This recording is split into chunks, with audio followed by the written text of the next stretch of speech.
way I walk, so UG. It's in the way I talk, so UG. From my head to my feet, so UG. What you get is what you see, so UG.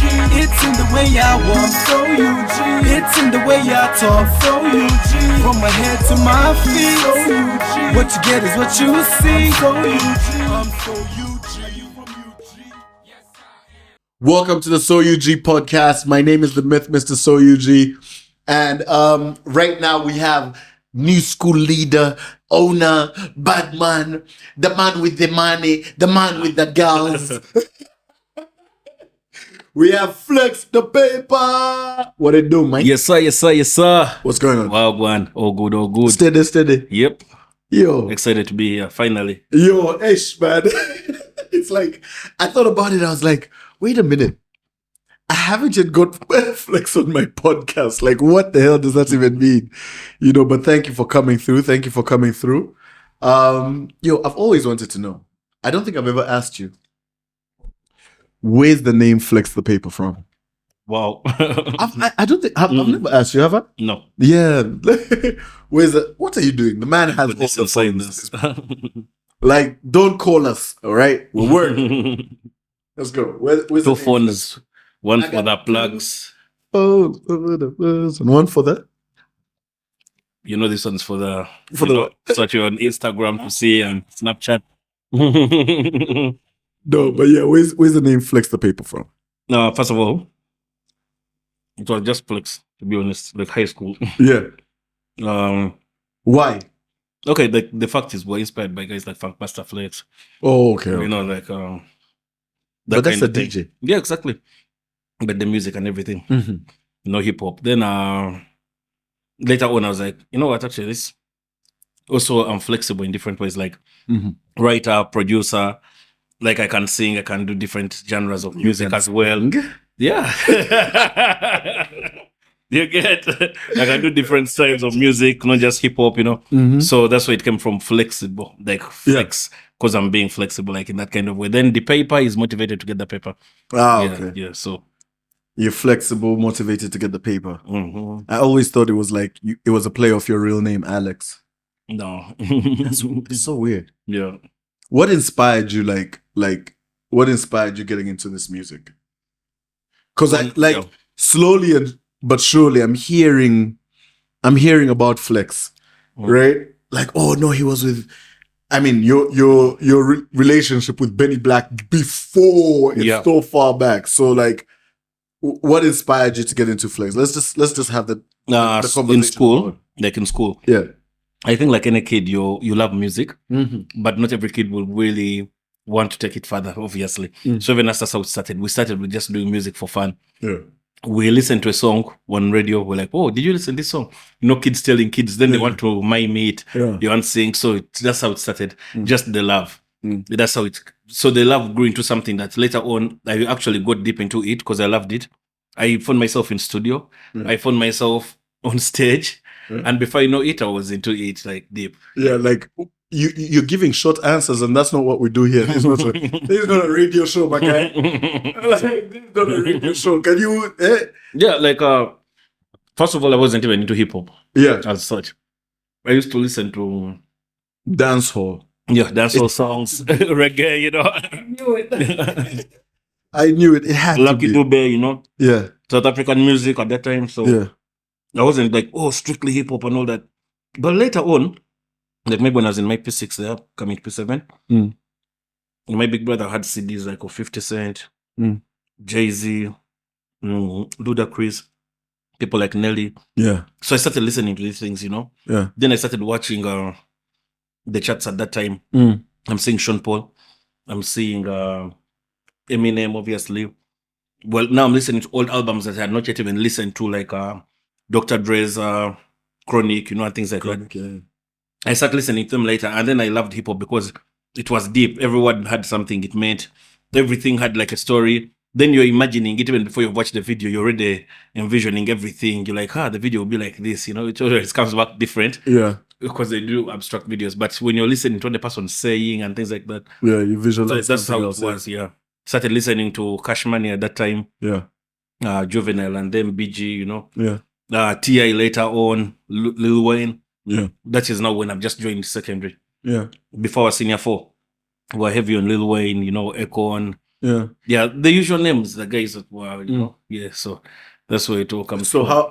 how then do you go from just listening and enjoying dancehall to listening and enjoying hip hop to now actually doing? How does that start? Do you start? A lot of guys did the getting up on stage and miming a classic song, or did you start with writing your own music? What was Actually, it? What was it? I started by also cramming and miming. Yeah. Like, we love the song, even don't intend to cram it.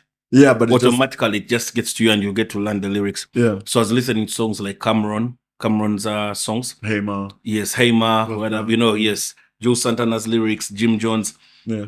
So we go on stage with my boys, we perform that. We go and perform Popping Them Tags. We go and perform all these, you get those G-Unit songs because that's what everyone wanted to watch. I remember we did Hate It or Love It and the whole school went crazy. We did the remix one time of You Know But You Acting Like You Don't Know.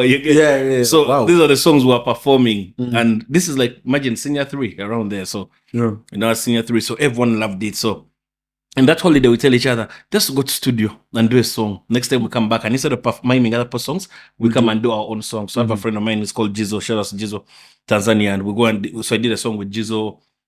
I did songs with, he's called Ntanda Ernest, a.k.a. Spit. We did songs with TD. TD was inspired by 50, calling himself Fiddy, so he's called TD. But his name is Tumusime Derek. You get? So all these guys, New Money, that is Dennis Custom. Yeah. Kabuga Dennis, you get like the whole gang, everyone was like heavy with the music at that time. Miro, John Paul, Daspa Kosa, obviously. You get Tiriko K, you get that's Tiriko Chiganda. K stands for Chiganda. You dig? So all these guys, like, it was crazy, but moved with the same guys. Our manager Tigavasa, you get like it's crazy, like the whole movement. And that's how we started actually. We just did the song, but they were in like proper recording. Well done. Just, but at that time, just enjoying. And provided you hear yourself in the earphones, you're like, wow, Yeah. And that's how it grew. Yeah. Yeah. Then, so all this happens. How does that transform to, how do you get on stage? But then also, Blizzak, Benny Black, you and him have you in the same high school? Yes. There's a couple of other people who just be like, oh no, we know Flex from, so. So, yeah. Blizzak, shout outs to Blizzak. Come on. Blizzak was one of the hardest rappers still in school. Yeah. Younger than us by a year. But we had a group called the Rapaholics. Yeah. So these guys were like the Rapaholics, FTN. FTN? What's that? We're full-time niggas. With the ambu. But yeah, for real. So there was all that, I look back at the pics and I'm like, wow, high school was crazy, yeah? We need some pics. We need some pics of you guys. Yeah, so they were like the younger guys, like younger than us, but then we work with them, we know who's hard, things like that, yeah. That's how the relationship. So Rapaholics was already a thing. Yes. I always thought Rapaholics was inspired by Sarkodie. No. We had it before even we knew about Sarkodie. I got to know about Sarkodie when we were in university at campus, Yeah. Yeah, when we were in uni, that's when I got to know those guys. The Nigerian rappers, we didn't know most of them. I think the first Nigerian rapper I got to know was MI. Yeah. Yeah, because I was like watching DSTV, I think in my senior 4. Yeah, senior 4 VAC, we're watching, and then I'm seeing MI's Mr. Incredible song, Undisputed, Safe. So he's doing Safe, the video is looking nice, the 3D, standing on the blocks and everything, like the way they did the whole green screen. And I was like, wow, who's this guy? Yeah. Then later on, like after 2 years, I get to know other guys through his group, like Jesse Jags, Ice Prince, and all that. So, yeah. Okay. So, how does Flex... So now Rapaholics is already there. How do you now get into... I need to know the journey. Yeah. Because like, there's... Why I'm asking this is... Your journey is quite unique, right? Because now you are this guy who is like a connector. right? A connector with some of the younger guys and all that. People come up to you for advice, for support, for this. You're now this guy, but I need to know that journey of you before we get to who you are now. We need to know that journey of you, the complete journey, because it's actually quite interesting. There's they're producers, they're producers, they're artists. You think Baru, you think Athan, you think Kemishan, you think A.p5, yes. You know, shutting down towns with Tonics, your relationship, like all these things. I'm curious to know where all this starts from. Like what happens? Yeah. So what happens for this? Yeah. You know, because like back now, then, yes. Quickly, when we met, when we met, you and I sat down. You came to my place. We sat down. We talked. When we met, you were very, like every time I saw you, it was Dasper co-sign with Flex, right? And like that's the guy, that's the brother right there, right? Yes. You know, so in my head it's like, okay, but then like just getting to know you later on. Yes. A.p5, who hardly does collaborations. Okay, he does collaborations, but he's very picky with them. He's on all your projects. Like whenever you need him, he's right there. Yes. So yeah, just tell me that like how does this all happen for you? Yes. So back then when we were doing the music, we had to just pick what we want to do. Like, do we want to really do it seriously, or do we want to just keep, recording, just playing around with it? Yeah. So for me, when I joined after high school in the Essex vacation, Dasper tells me, "Oh, I know of a producer." Because I studied Dasper in the same school, and all of them went from SETA, and all of us went to Chitende. So Dasper is like, I know a producer. He's called Imon. Imon can do some songs for us. Come on. Blah, blah, blah, Then I'm like, let me listen to some of his stuff. So they play me some songs Imon has done. And they were nice. I listened to stuff he has done for Don MC. I listened to stuff he has done for you. Yeah. They had done for you the song Big is, I'm not Big, Boss Wow, yeah. He had recorded some songs for Danny. Yeah. He had done for him some recordings at that time. Yeah. But the beats were by Ethan. So I listened to different things and I'm like, let's go and try him. So that's what we did from our first songs with Dasper. We did a joint collabo that had Ep5. We did a joint collabo that has Ep5, that has Don MC. Yeah. It had what was it? It was XOD. XOD, we're just seeing XOD when we're in school. Damn. We saw XOD in the newspapers first when we were in school, and he was nominated for MTV and all that. Yeah. Back then when Scoop was a big thing, to have that pull out. Everyone wants to read what's in Scoop. All of us want to buy the newspaper. I don't know, like, you guys need to bring back that energy, because imagine kids are in school and they're dying to buy the newspaper. The newspaper. To have that pull out, just same thing that happened when Kampala Sun was hot, But we'll get to that later. So that everyone wanted to get the newspaper, things like, so we see XOD and all that. So first when we were in Essex Vac and these guys are in the studio and we're able to work with them, we're like, wow, these guys are in the studio, we're going to record with them. These guys are legends. Don MC is a legend, And we're like also Don MC, XOD, who else was on that? You said A.p5, Kaina, different people. So we get all that. Yeah. So we record such songs, but then we're feeling like they're not really doing what we want. Yeah. Because we're limiting ourselves to Hot 100 at that time. Because Hot 100 was the standard for having music playing, Yeah. So I was like, we're limiting ourselves to that. So I hit up Lyrical Proof. Yeah. So because Lyrical Proof was supporting, like, I'll tell you guys, that's one of the guys who has supported my music from back in the day. Like, he was really there. Lyrical Proof would give advice, he would do this, everything. So I hit up Lyrical Proof and I'm like, oh man, what do you think of this song? Blah, blah, blah. He's like, it's not bad.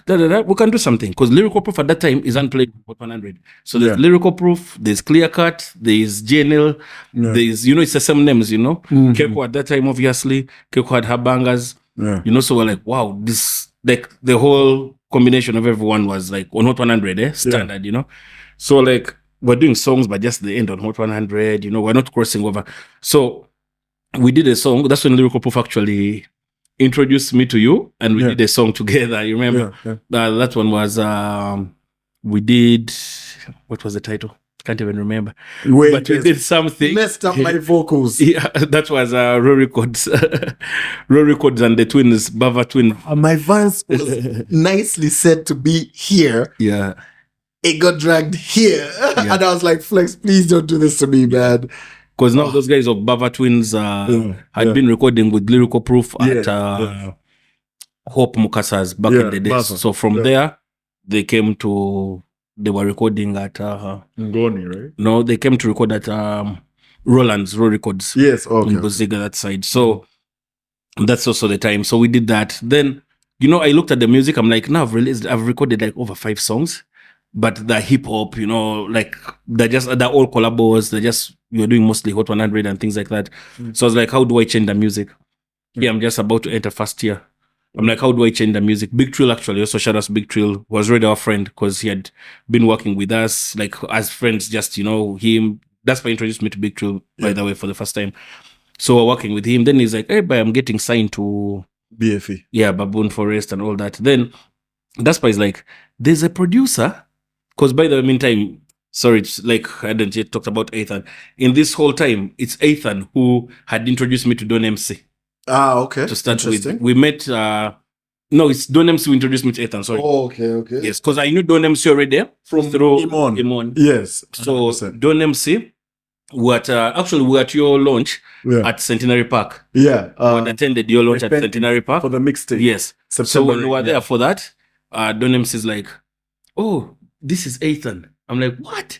That's dope. Because remember, Ethan was the guy who was doing all the hard beats. Like, Ethan was the guy. Yeah. So I'm like, what? So me and Ethan, we became friends from that time. That's how and for all these years. Yeah. Me and Ethan, that's how the relationship started. It started from that. Yeah. From that time, because Ethan had like clean music.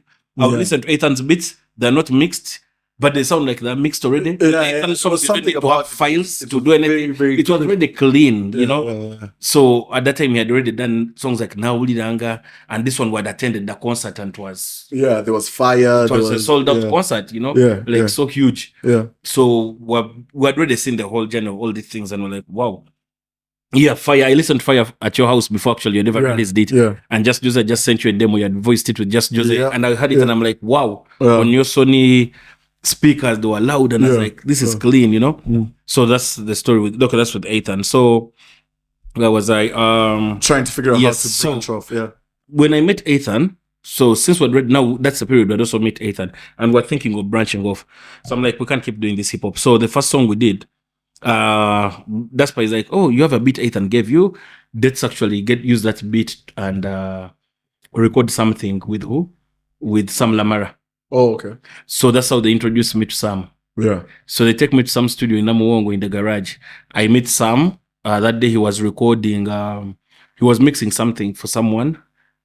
I don't remember which artist it was, either Atlas or he was doing something for GNL, but it was someone big. Yeah. And I was listening to it. I'm like, wow, this is dope, his sound. So that's what we recorded from Party Life. Mm-hmm. So we recorded Party Life from there with Daisy Jang. Yeah. Yes.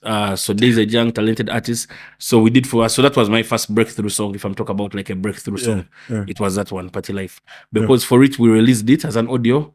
And it went to different charts because the sound was different. The beat instrumental was different. The production was good. Ethan had done a good beat. Sam Lamar had done also great a good instrumental. Yes, the voicing. Yeah. Like the way it touched up everything. It was perfect. And then we had Big Trill on the last verse. Yeah. So it just sold itself. I remember I took it to Sn2 FM and there was a gentleman there called Timothy. And he's like, this song is very nice. Yeah. Tomorrow you tune in, you listen to it, Yeah. And yet before, when we brought music, they tell you put the CD there. They don't even listen. But this time round, he was listening. He's like, okay. They don't listen, they don't care. That kind of thing.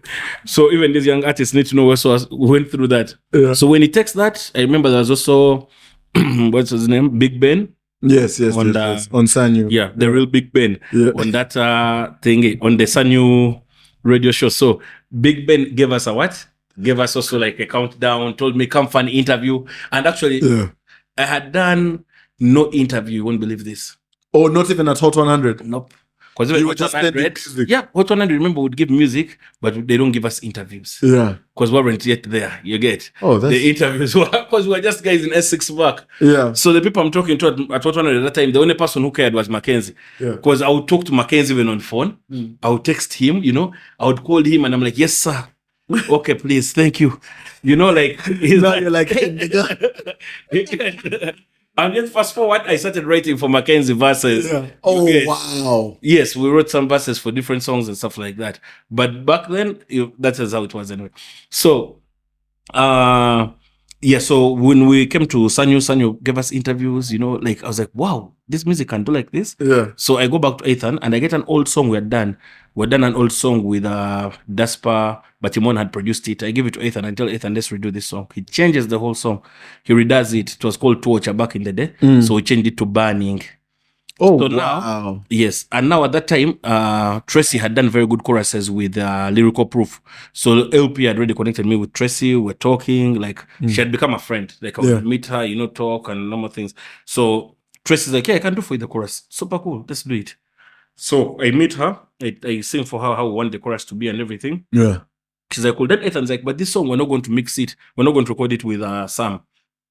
There's a guy I use. His son did Navio Zingalo. His son who did ABCD. He mentions the different songs. He's like, he's good at voicing. I'm like, what? Yeah. So we go to D Records, where I did from all those songs, Zingalo, Badman from Kamocha, everything. Yeah. So that's how we called him. We never actually did D Records. That's what I did from the song. We did A.o Records. Yeah. So we go, yes, the same person, Alan Okia. Alan, sorry. Yes, so we go to Alan Okia's. Alan, forgive me. Yeah, so we go to Alan Okia's. We're, you know, just kids, man. Like, we're just actually now we've left VAC, we've entered campus. So first year, you know, like we're just kids trying to do this. So when we meet with Alan Okia, we meet his brother Timothy. The guys are calm, everything. They take us through. We recorded this song. It sounded so clean before we left the studio. We never came back to change things. We never did, you know, like, because when we're working with him on, you'd come back, you feel something's not right. You want to come back and change it then, until you're frustrated and just chill the thing to be how it is. With these guys, we recorded. And I can't even say we had over practiced. We hadn't. First of all, the verses were new. Everything we wrote on that old song of Torture, we never did it again. We wrote new verses, new everything. So that is me, Daspa, and Tracy. And then also that song went. Like, we did a good video. Everyone was talking about it. They're like, these guys did a video with a Range Rover. I know at that time it was a 2012 Range Rover and we shot this in 2011. You get? So guys are like, hey, they shot a video with a Range Rover. The guys have a clear cut in the video. They've seen Navia, they've seen the Mith. And what guys don't know how we got these guys to be in the video.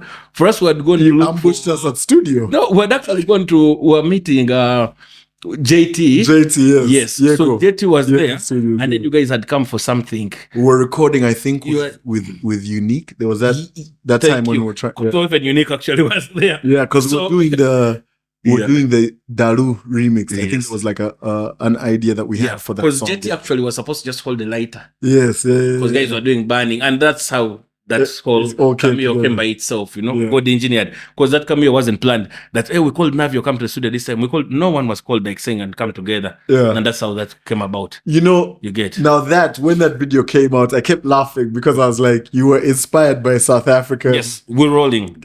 KO and that's how our video was inspired by We're Rolling. Yeah. Because now at that time, remember, since I love hip hop, at that time South African hip hop was what I was watching more than Nigerian hip hop.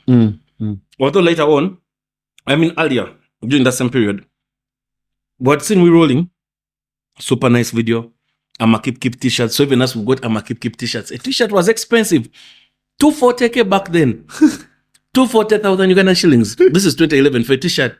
160, 180, those ranges. We bought those shirts before they brought fakes, of course, in Uganda, and they flooded. I didn't see that coming though. Like Ugandans, I don't know who went to China and brought them because that was weird. Put it in the video, hey. Trendsetters. Anyway, but you get, so we wanted to do something like that. And at that period, in the Nigerians, I was looking at people like The Green, RIP. I'd seen people like Fino. I'd seen Olamide, of course, back then as well. And then at this time also, Wizkid is new, is bubbling, you know. There's a different collabos and it's killing them. So at that time still, even if we're watching the South Africans, Nigerians had started that. Yeah. There's that sound that started. Yeah. The Afrobeat or Afrobeats. Yeah. So that started with that at that time. But still South Africans were heavy with the hip hop. Like everything that these guys were doing, Tear Gas, that is KO and the group. Everything we're watching, like a.k.a. when we're still new, the albums was doing Levels, you know, those songs on Levels, Jealousy and all that. Things were different. The videos were different. Like the swag, everything. Like we had never seen that in Africa. And these guys were doing it like an American and even better. because it was hours. Yeah. Like I watched this music more than I watched American music at that time. Like I was just on MTV, on Trace, on Channel O, and just only listening to and watching this. Yeah. That is what we're doing. Nothing like Warrant Inspired at that time, like saying we're going to copy what an American video is looking like. No, we're looking at this because this one was achievable. Because at that time, we were speaking about American videos. It was Jay-Z's Otis. We're not going to cut a Maybach. We're not going to, things like that. Like the things that were comparison, like you can compare that time. Like You get this was a take. Lil Wayne's videos were crazy, Yeah.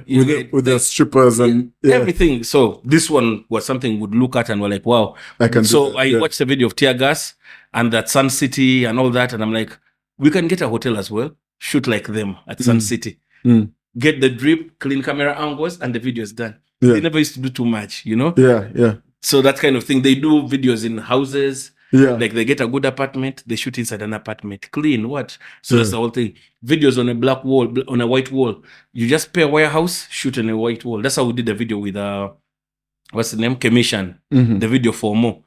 Shot in a white wall, and the video was so clean and still moved, Yeah. So we're looking at things like carefully planning it out, not over budget, but still working within our means. Because we're students, and it's our own money that was doing this. Yeah. The money you're meant to use for, because our parents never gave us the money. Like, oh, I want to shoot a video, give me money. My parents didn't support it, Yeah. So I was using my own money to again fund the music. The music, again. yeah. As it should be. Now, Kemishan. Yes. You and Kemishan, how do you... No, wait. You and Baru, how Yes. did you meet? Because I think there's like a story there. So Baru is my... me and Baru were together in campus. Yeah. All of us were at MOOC doing IT.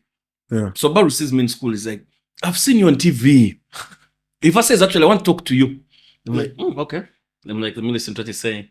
He's like, man, I've seen you on TV. Blah, blah, blah. I'm like, hey, what's up? Man, I also want to do music. Yeah. So he has not just started doing music. But he had inspiration from a producer from Kabale, like back in the day, because they'd done like some production where Sasha vibes come from and all of them. Yes. They're OBs of KPS, but not Kampala parents, Kabale preparatory. You get? So these guys were OBs, No, seriously. But it's also KPS, Kabale preparatory school. Yes. So Barry tells me, hey man, I want to do this, blah, blah, blah. I'm like, yeah, cool. So that's how I'm like, okay, come and link up with us. So Barrow comes to the hostel. He starts making stuff. So I tell him the first beat you have to do for me to show me if you've been learning. Redo for me a beat. So he redoes for me some beat of Wiz Khalifa. If you've been learning. Yeah, so he redoes a beat. He tells me which beat. I tell him Wiz Khalifa's instrumental. Yeah. That Black is the and instrumental. No, he did No Sleeping. Yes. So that's the first beat he redid. And I listened to it. Of course, had some things here and there that could be touched up. Then he does another beat. He repeats a beat from West Africa. It was a beat, I think, for Don Jazzy. Don Jazzy had done an instrumental for, what was his name? The Bunch and the One Day Call, I think. He redoes it. We listen to it. Just inspiration. I mean, African beats, like those Afro beats are now popping, We listen to it and we're like, okay, Barrow, is there. Yeah. You get, like, Jali Kati, yes? He's getting there. So I tell him, the first beat you're going to make for me that's going to blow. You won't believe it. I give him direction to the instrumental. He sends it to me. I listen to it. I even never told him what to change. Just told him now structure the chorus. Yeah, chorus. Yeah. When we finished that song went crazy. That was more. With Kemishan. And that's how it was produced. And that was his first ever radio song and anything. Yeah. So how... And this was a relationship of now like 3 years. Yeah. Of you just teaching... He was learning by himself. Like he was always wanting to learn. He used to meet Ethan. See what Ethan's doing. He meets different producers. See what they're doing. We took him to some Lamaras back in the day, Namuongo. Like he moved around and he saw different things. Yeah. When we would go to perform, we would move with him like to some shows, Yeah, just so he was also learning and seeing how it is. And now he's like, he's up there, man. He's the top boy. Yeah. And then Kemishan, how do you meet? For Kemishan now, crazily, I used to listen to Kemishan songs through friends. Yeah. So they play me Kemishan songs. Kemishan has like... He must have like 1,000 songs just like... yeah. More than. It's like... He just feels like a serial recorder. Like, yeah. I used to listen to him and I be telling guys, this guy sounds good. Yeah. But I'm not playing his what? His music. His stuff. I listen to his songs from whatever guy, Sabo Middlestone. Actually, that's Baru's brother-in-law. Oh, wow. Because Baru married the sister. Mm-hmm. Sabo does guitar and all that. So Sabo is playing me songs of Commission. I meet it's called Ojakutia. Ojakutia plays me songs of Commission. You know, everyone, you meet different That's people. a hard name. It's called, Ojakutia. shout out to Ojakutia. That's one of the hardest guys who are pushed like Ugandan music, like from the get-go, who has supported underground guys, believed in people. Those guys, trust me, Raw Records, Roland, those guys have believed in people for years. So he's playing me that stuff. So when I wanted the chorus, I wrote the chorus, by the way, for Mo. Okay. I wrote the chorus myself. I wrote even the bridge. Yeah. The Commission does. So when I'm writing it in my head, I read the new Commissions and I'm going to sing that. So when I call Commission, he's like, hey, yeah, when are we going to record? You know, so that time with Talent Africa was in Bugolobi. Yes. So I tell him, let's do Bugolobi Talent Africa. He's like, cool, blah blah blah. I'm like, well, what would he need? You know, I'm like, what would it take? Commission's like, no, let's just do it. You get, you know, comes. He enters the studio. We never disturbed Sam. Actually, even Sam will tell you, my studio sessions never used to take more than like an hour and a half or 2 hours. Yeah. You get. So we go in, we chill, we film a bit of the session. Commission does the chorus. I do the verses. Song was done. Kicks sounded good. Everything, and boom, like the song moved. So I was there seated. People are telling me, your song is playing on Bucket. Your song is playing in this club. Sn2 has made an extended of your song. It's moving downtown, guys, and what. You know, like I didn't see like, and it went. Yeah. Started performing. People calling me for it as well. You know. Yeah. So that was the. That's fine. Would you say that was the first song that got you on the stages? Or no, the first song that got me on the stages, I would say, was "Shutting Down Towns" and "Follow Me." "Shutting Down Towns," I did Ethan did the instrumental. Martha Smalls was hot, and she's still hot. So Martha Smalls, I be like, you know what? Airport taxis, like the other guys. Yeah. You get? I have a song with Tonics that is selling, like moving. It's on Trace. It's on Channel O. You know, shout outs to people like Mr. DJ. This guy is pushed these songs like crazy, you know. Selector J. So, and Tonics at that time is like the hottest guy. Like, it's like you having Wizkid on your song. Yeah. So I had Tonics on a song. The video was nice. You know, the video had 3 directors. We had Has Media, who was doing videos for Tonics. Yes. We had the Buddy on that video. His son who filmed it was the DOP. Buddy Films El Bashir. And then we had coloring by iVisuals. So you can imagine on one song. Then the song was produced by Ethan. Sam Lamara recorded it at the Old Talent, Golobi, Kamocha. Then we sent it for mixing. Like I had never seen all that for me. Like I never knew, they mix like this. They send songs here. I didn't know. Yeah. Now this time round, I think when we did that, I think I was in real like campus, you know, so people are watching you, they're seeing the songs on TV and things like that. So to me, I would say it's that song.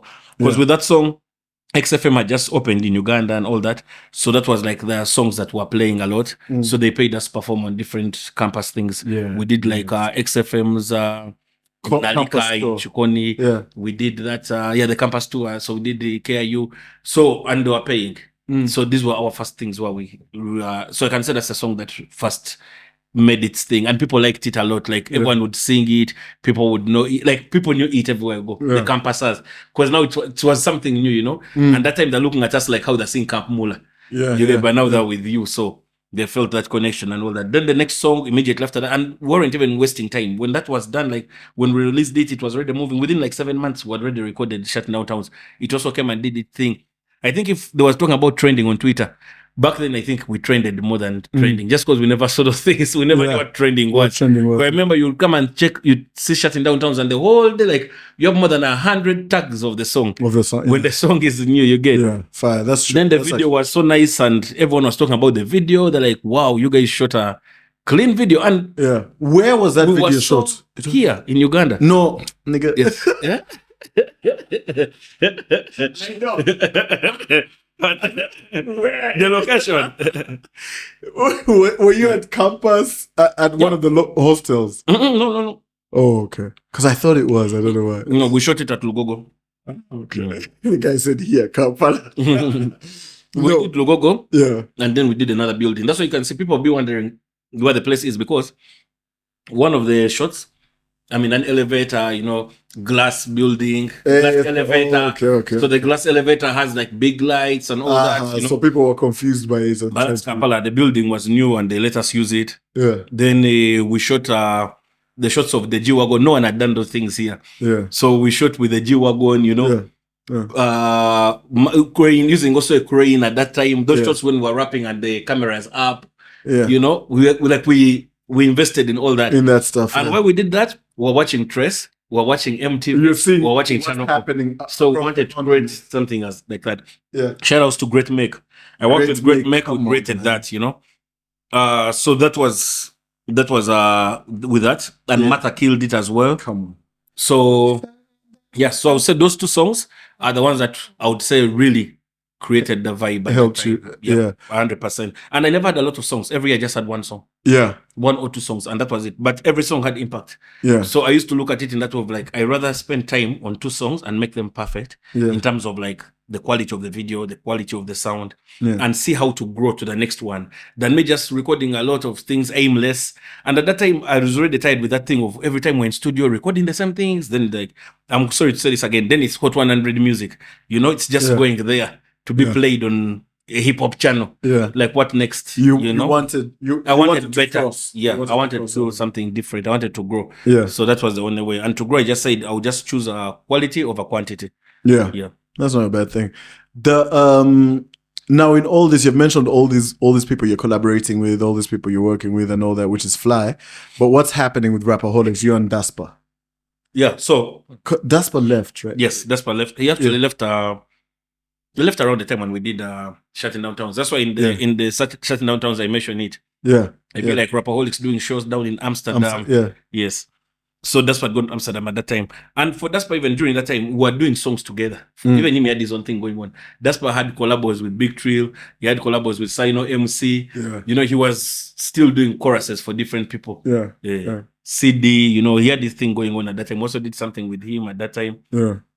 So that was his vibe for him. So Rapaholics... It stayed, but Rapaholics just stayed now as a collective. That's what I would call it. Yeah. Yeah. With you? Yeah. Me, Daspa... We have different people still in Rapaholics, but not everyone sings, but it's just there. Yeah.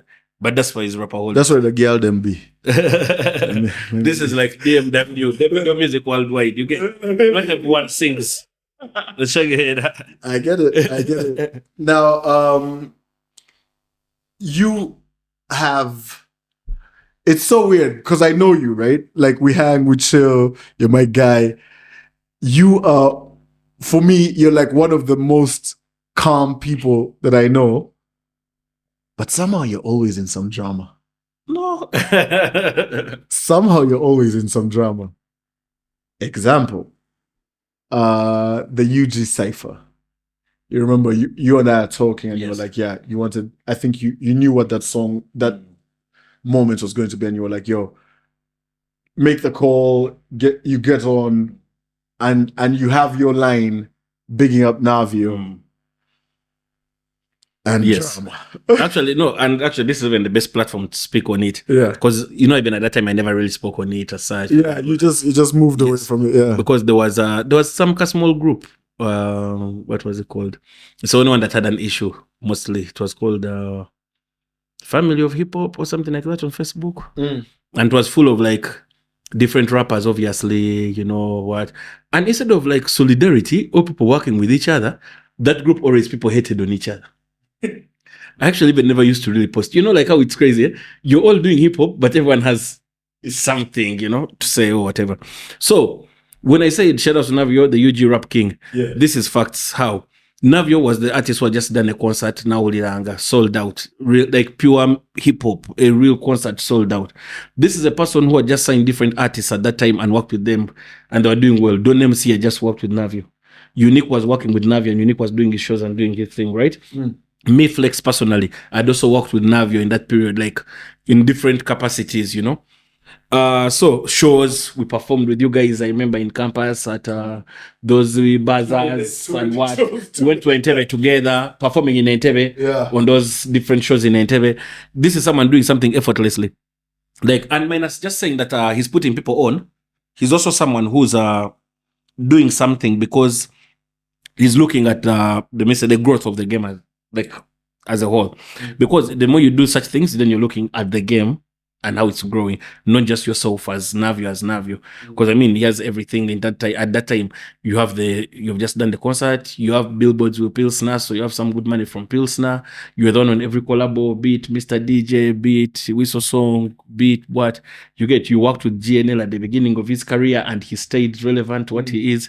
You know what I mean. So to me, I was like, this person embodies everything that you would say someone deserves to be a king. And how in everything that we do, we have to accept that there are leaders. And even let me give an example, like a telecom company or water. You're taking this, it has a blue cup. I'm taking this, it has a white cup. They're both good water brands, right? But at the end of the day, someone might say, and they all have something good, right? But this has been there for years, for example, right? And it has stood the test of time. Yes. Different water companies have come, blah, blah, blah. This has stayed. Yeah.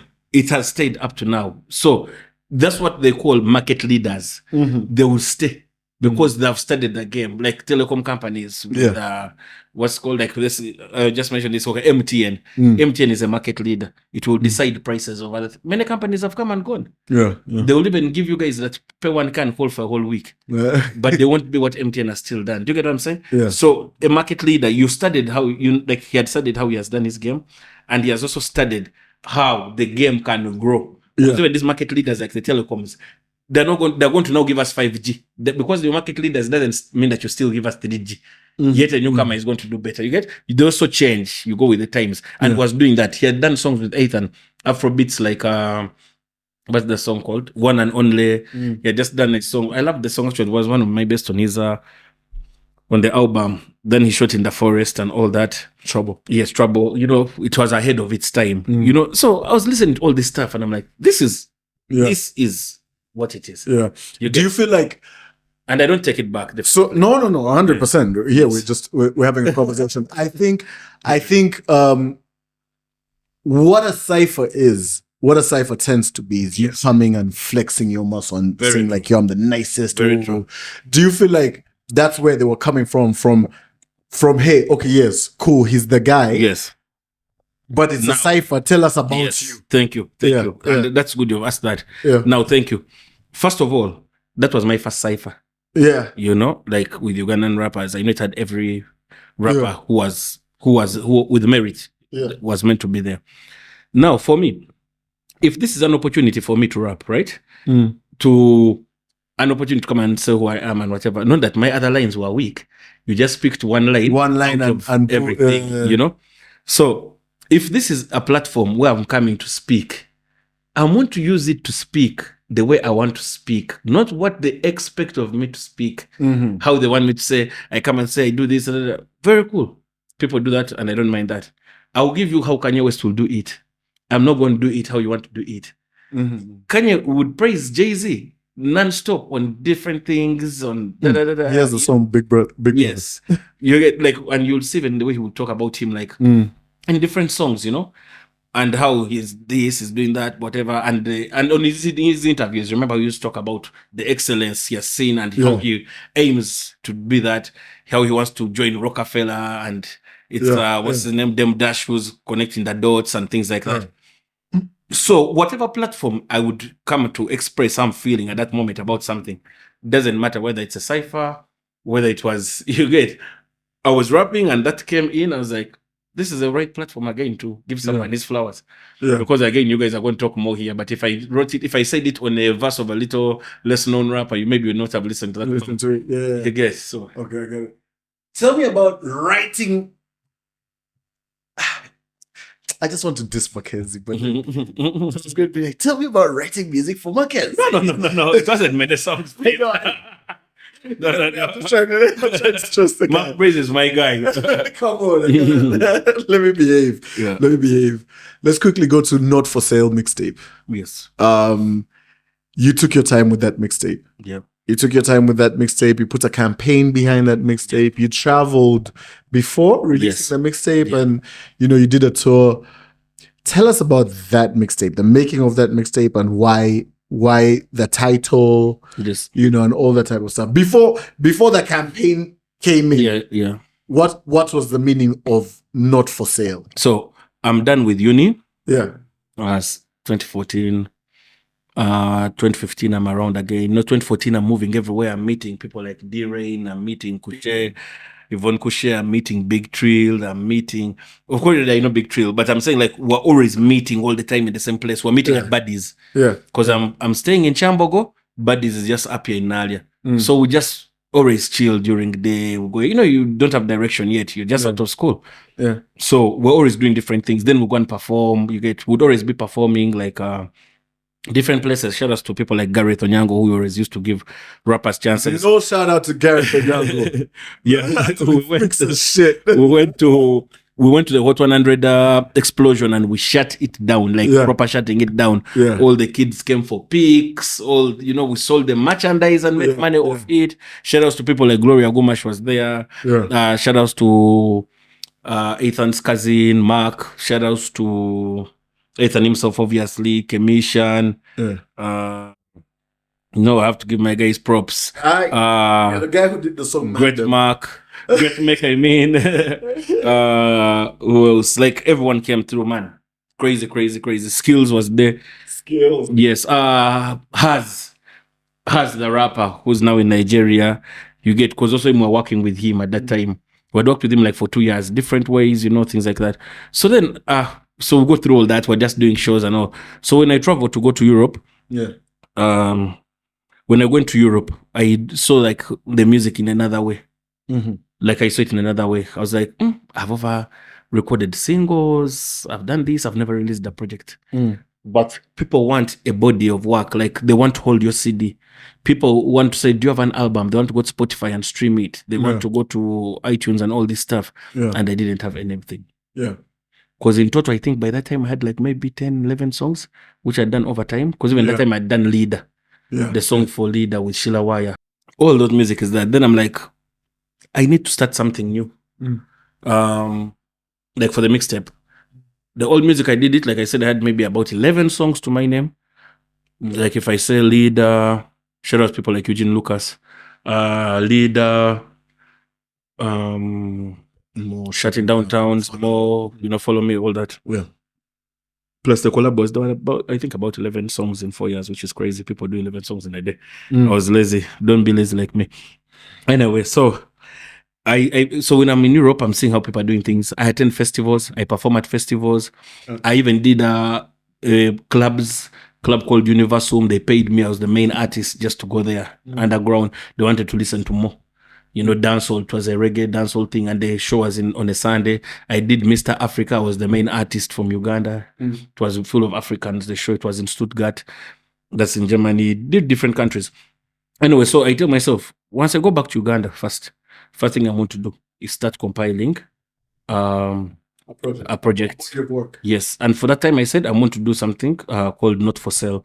Why? The first reason was it's not for sale. It's for free.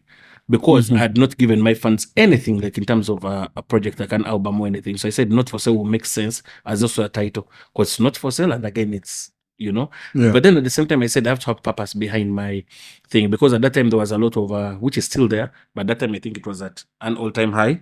There was the whole land grabbing. Then there was also this thing of human trafficking. So to me, human trafficking was a big thing. I saw it a lot. It was crazy. And in Europe, it's even also crazy. It's there, like really, really crazy. Like in those Eastern Europe countries, So I was like, this is something we can address through a song, through a project. So I dedicated the album to that cause. The mixtape. So I dedicated the entire compilation to those two causes. One, the land grabbing in Uganda, they were killing people. Like they come and kill you for your own land, which you own. Like you've had it for years and all that. They kill you for that. Then at the same time, the killing, like even like still with the land. At the same time, like someone, you might be owning it, or still another person comes and, a lot of things, family things, feuds and all that because of that. So I was like, not for sale. That's why, because you can see like on buildings, they always write the word not for sale. On land, they put the signpost, this land is not for sale. Yeah. That's one of the things from that. Then for human trafficking, it was crazy. They were taking our young ladies and boys to, especially here for me, from speaking as a Ugandan, they were taking them to these Arabic countries. They promise you heaven on earth. They're going to do this. The company that takes you, because I watched these stories, I listened to them. The company that takes you, instead, they promise you like 2.5 million, for example. The company will not give you that 2.5. The ones who it goes to their account. When it goes to their account, they'll give you like 700. And you, of course, you've been doing badly in Uganda. So getting 700 a month, you never used to even earn 100K a month. Yeah. You're like, this is good. But then at what cost? Some of them are killed. Yeah. You get raped, mistreated in all different forms. So that is something that I was also passionate. Yeah. So that is the whole idea of Not For Sale. And then when I came back, the only place I thought of releasing the tape was with also something that's still connected to culture. Wait, before you go there, tell me about the making of that project. Yes. The songs on that project. Before we get to bigging up, before we get to bigging up guys and all that, like tell me about. So you have the idea. You're inspired because you're in Europe, and it's like, hey, a body of work makes sense. Yes. Right. So now you come back. Are you working on new songs? Are you getting the old songs, putting them together? Who are the people you're working with on the project? Like that. That's what I want to know. Yes. And why those particular songs? What's the lead single of the Not For Sale mixtape? Like that type of stuff. That's what I want to know. Okay. I think the lead single was Yenzaliko, which is still what I bring back to my album. And we'll also go to that. Where people are like, oh, this thing, we listen to it on the album. And like I said, my album, my rules. You get. Mike can bring it back. You get. Then anyway, so track listing. Let me see. My album, my rules. I love it. No, guys are like, yeah, because what they never understood, of course, I'm not a mad person that I'm going to bring back an old song onto an album. But it was a new song that had just come out. And then I said, you know what, I'm going to add it on the Not For Sale. But it wasn't like a single of saying like it was meant for that. It came when we were releasing the project, Yeah. Anyway, so we had an intro with Ep5 called Not For Sale, definitely. We had a song with Big Trill and Younglin. Now he's called what? Papi Chulo, yes. I shouldn't have done that. Yeah. He actually shouldn't have done it. Shout outs to Lynn. Yeah. Then we had we did a verse on Calligraph Jones's Ting Badimalo, which first we called the re-up. Yeah. Then we had a drop of an interlude from Navio for an interview he did with shout outs to Kyle. Kyle really did good for hip hop. Yeah, yes. Kyle. Shout outs to Kyle. When he was on Urban TV, he did so much for hip hop. Bless you, my brother. Kyle did something and he was speaking to Navio, and then Navio said something. So we got that as an interlude. Then we had Day Ones with Navio and Martha Smalls, produced by Ethan Music. So actually, I would not say Yenzaliko was the lead single. Yenzaliko was Day Ones was the single, because Day Ones really, really moved. Like I would say that, like it worked for me. Day Ones worked. So it was among the songs I was telling you, and I had different singles. Then we had a song I did in Germany with Marco Loco, called what they call it, Never Give Up. Then I did a freestyle from Nairobi called 6am in Nairobi, voiced by Baru. Then Kemishan did an interlude called Mandem. Then what else? Day One's German remix. I just had rappers from German. Yeah. I had Marco Loco and P-Ben. Then we had Yenzaliko. Then we had The Statement. It was also just more of like a freestyle sort of. Also shot that from Germany. Then we also had Victory Song, which was a gospel song. Really did its job at that time. Yeah. It featured Rionga, Levixon, Sonny Wizzy, Brian Giddy, Cynthia Tumwine, a.k.a. Ninja C. A lot of people on that one, produced by the Wizzy on the beat. So that was the project. Yeah. Okay, so now those are very many songs. Out of this, I would say Victory Song did its thing. Yenzaliko did its thing. Day Ones did its thing. Yeah. Think Badimalo, Rehab did its thing. I think we were together for Think Badimalo. Think Badimalo and 6am in Nairobi. Together. We were together. We just come back from Nairobi. That's 2015. That's what I'm saying. Those are recorded. So these are not yet released. Mm-hmm. And So yes, instead of I- just releasing them, you were like, yes, I said let me put them as a mixtape, yes, yeah. as one project.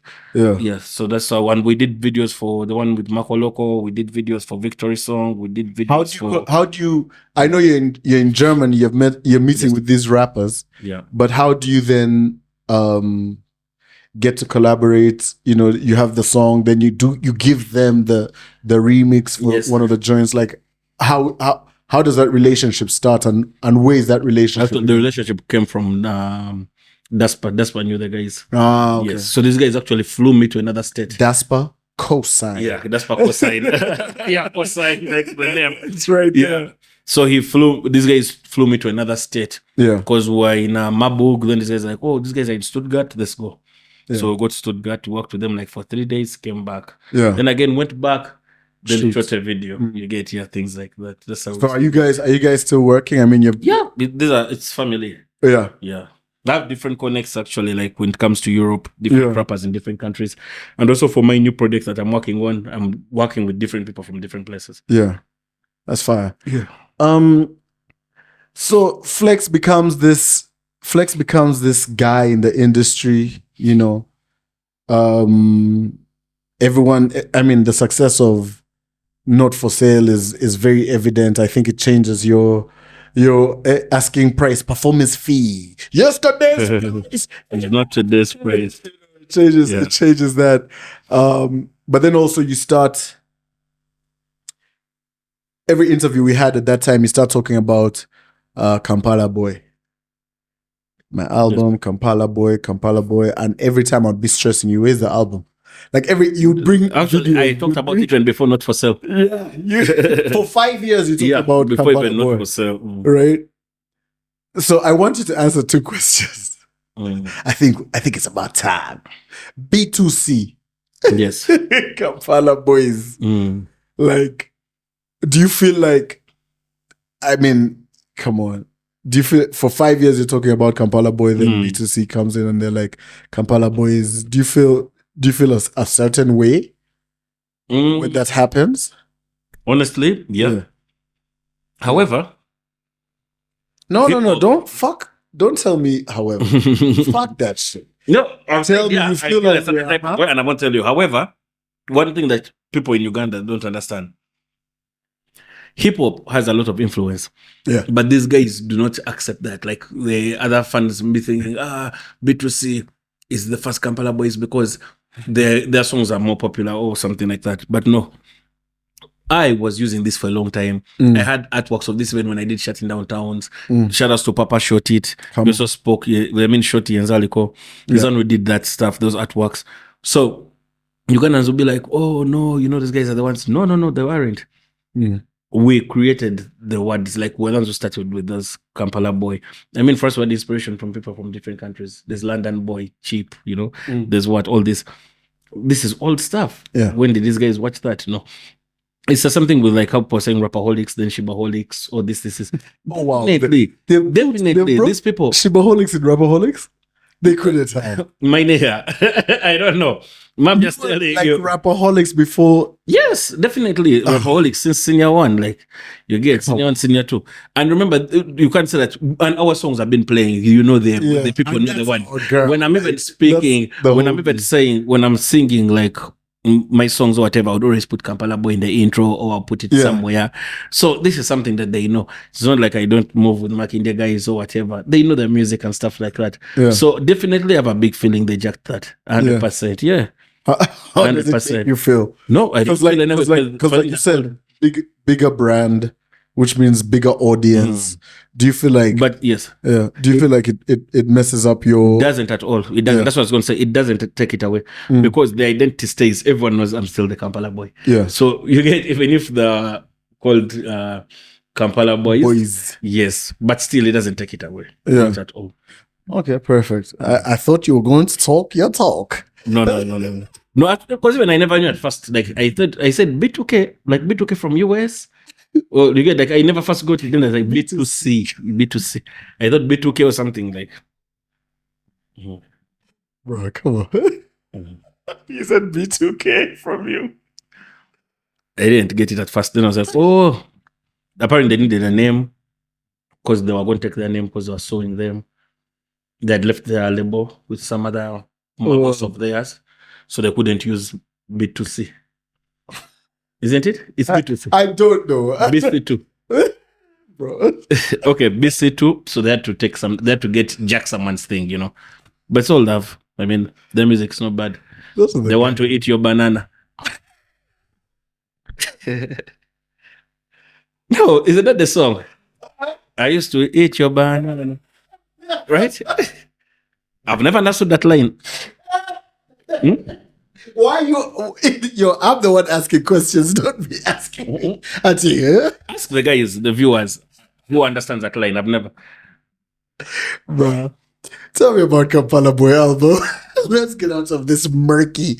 Yeah, Kampala Boy, because we're taking a long time. Yeah. Like, taking a long time to come. So you start off Kampala Boy with a big flex. Mm-hmm. The intro from Swahili. Yes. I need to know this, right? Yeah. With everything you need clearance. Yes. This was actually cleared. Even I get paid on my distro. Yeah. They pay me for it. It's counted. Yeah. And especially like the first time when the album had just come out. Yeah. It's as well they would have removed it, they would have flagged it. Yeah. But it wasn't. That's heavy. Yeah. Kampala Boy album. Spotify, iTunes, what is there with even his tag featuring Swahili. Yeah. I like the album, you know, because for me what it showed, like, I mean, you and I have had conversations, we can have them here.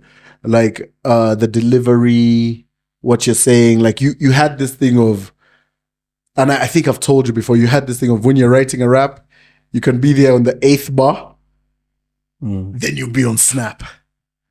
Then you start freestyling the rest of the, you know what I'm saying? Yes. Like, I was like, bro, no, just finish the thing, right? Yes. There was that, but it felt like you sat down and you were writing these songs. Like Kamali for me is like one of the best UG hip hop songs, period. Right? I know. Like, don't forget this. How we did Kamali. Yeah. It was the last song I recorded. Yeah. And who wrote that chorus? Who wrote? You were writing. No, I wrote the words. Yeah. And Sheena Skies gave me a flow. Sheena gave me a flow, but I wrote the words. Yeah. You get so. Because Nassim is an actually said hit up Sheena right now. Nassim produced the song. I remember Nassim called me the night before and he's like, please be in studio by 8 because I have other guys coming, blah, blah, blah. I was like, cool. So I got there. I was a bit tired from the night before and all that. Yeah. But we did everything with Nassim in less than 2 hours and finished the song. No redoing, no coming back. And that's how we did Kamali. No, but I mean, like I said, Kamali is one of my favorite songs. Thank you. It's like, for me, I like it.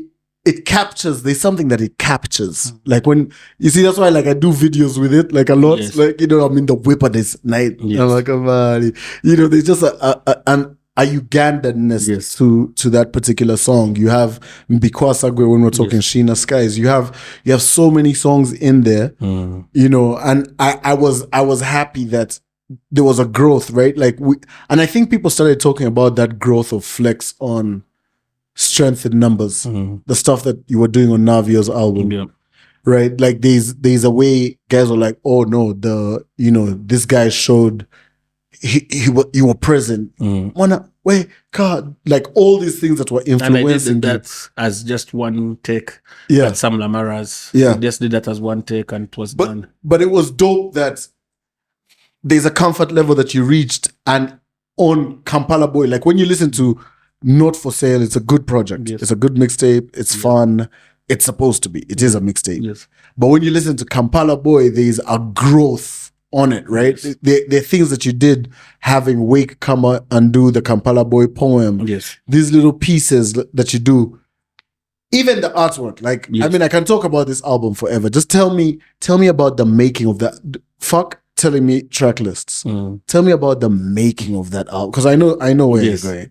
No, like the making actually. Tell me about the. I didn't plan anything. I'll tell you the truth. I didn't plan anything. Yeah.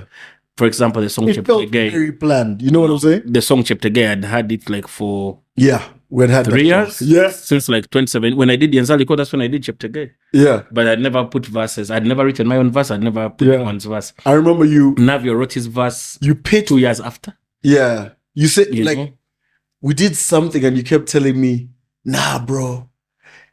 Gay. Like, I don't know what it was that we had done. You had wanted Akibua. Akibua, yes, Because you said Akibua has won first goal. The first goal. Yes. Yeah, so that was something we did a while ago. Then the songs that I did specifically for the album, because I needed an Ep5, we did Not My Friends. Shout out to Ep5. Ep5 recorded all this song for free. Did everything for free. We have to talk about that friendship. Yeah, because he took me to his house. I went there with my boys. Ep5 is cooked for us dinner. Daspa, Nick. No, we did that Ep5. Not Sam's. Sam's Christians. No. Ep5 nang and Mukuja Sam's. But these are Sam's. The rapping is somewhere. Yeah, he gave us a really good time. Shout outs to Somorin, the sister, of course, Stereo, everyone.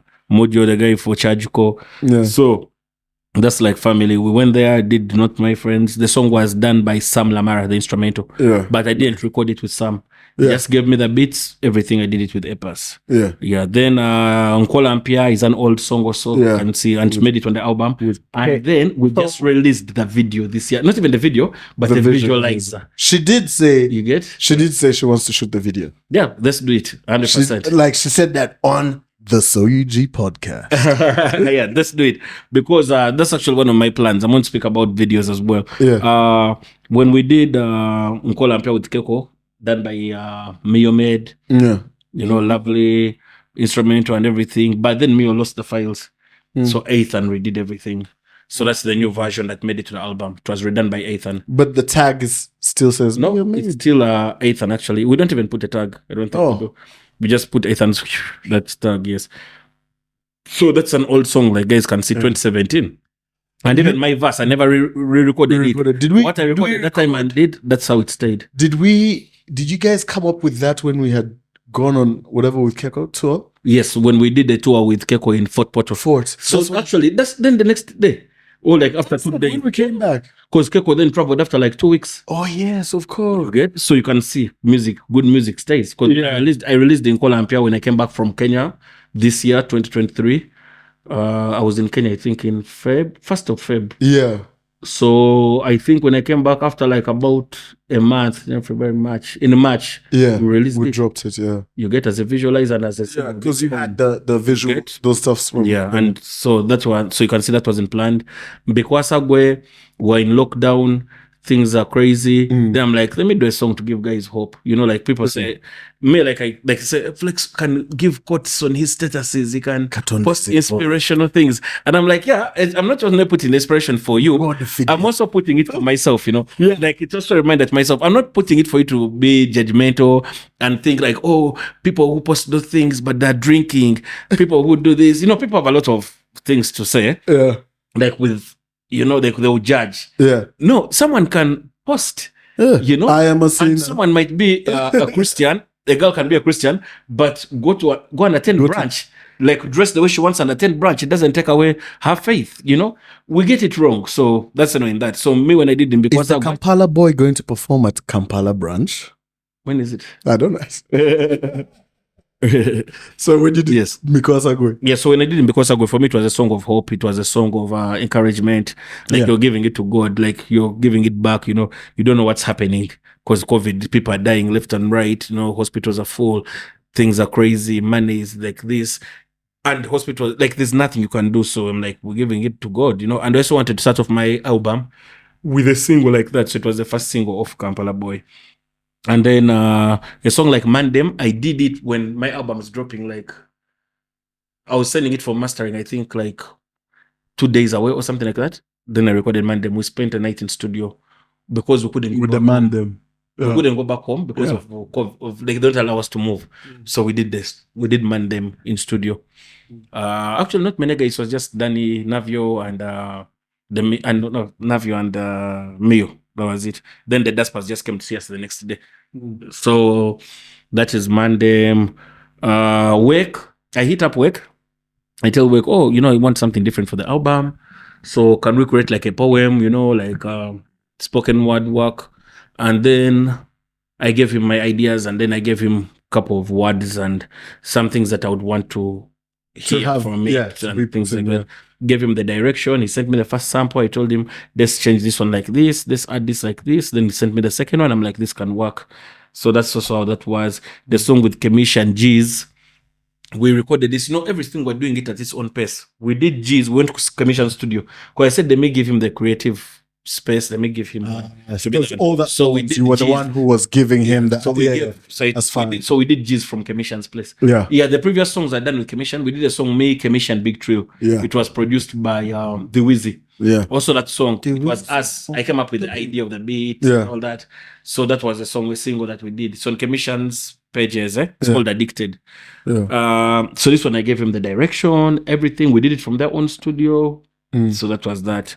Then the Yenzaliko EDM version, it was done by the same guy who did Navio's song of Raya. Oli Raya, that one with Shina Skies. So it's on the Yenzaliko. Raya to EDM. Even Raya is EDM. It has EDM in it. Yes. Because for him, that is bridge. His style is more of EDM, by the way. So that's the time he had tried to do that kind of style. Vibe, yeah. But his style is more EDM. Shout out to Lucian. I met Lucian through his sister. Yeah. His sister introduced me to him. He's like, oh, my brother does beats. What? Give him a chance. So I meet him. Then I meet his dad as well. They're like, oh, my son wants to do this, Yeah. So I introduced him to Navio, and that's how they did Raya, and that's how he did the remix for the EDM version for Yenzaliko. Yeah. That album was so dope. The success around it. Yes. Did you think, because you released it in December? Yes. Uganda in December is a madness. It's a mad thing. Did you think it was going to reach the heights that it did? I don't think so. Yeah. I'll be honest with you. I don't think so. It was just God engineered because, first of all, when we uploaded it, it was a tough time because of COVID. They take 2 weeks or something to approve because they don't have enough people. They never had enough staff. So it takes long to approve it for the stores. Yeah, I remember. So that was a very big challenge. So we pushed. So instead of coming out in November, we said let's do December 9th, so it was safe. Yeah. Also, Nesim had delayed with mixing Kamali. Then also I had not recorded my verses for Loose Driver with Lagum. Yeah. The day I recorded Loose Driver, they just bombed Kampala. Like they had bombed Parliament and they had bombed. They had also bombed the Parliament side as well. Near police. CPS. Yes. So they refused everyone to move. And mind you, I'm at Buganda Road. Buganda Road. But I've already made an appointment with Net Studios. I told Agaba I need to use your space. My album's coming out. This song is the last song. Yeah. That I've not voiced. Everything else is done minus this song. Yeah. And they're like, police is everywhere. And they're it's locked down, cars. isn't it? No, this is after lockdown. Okay. But still, it's lockdown. It's locked down, but by 7, no one moves. You can't move. Like they stop all the cars, they stop all the borders. I'm like, you know what, to make this faster, I want to grab a border. I get a border. I have my laptop with me, which is risky, but I need it because my things are there, the files and everything. But like, let's go. We go. We meet, of course, with some hiccups here and there, but then we managed to reach. We recorded it.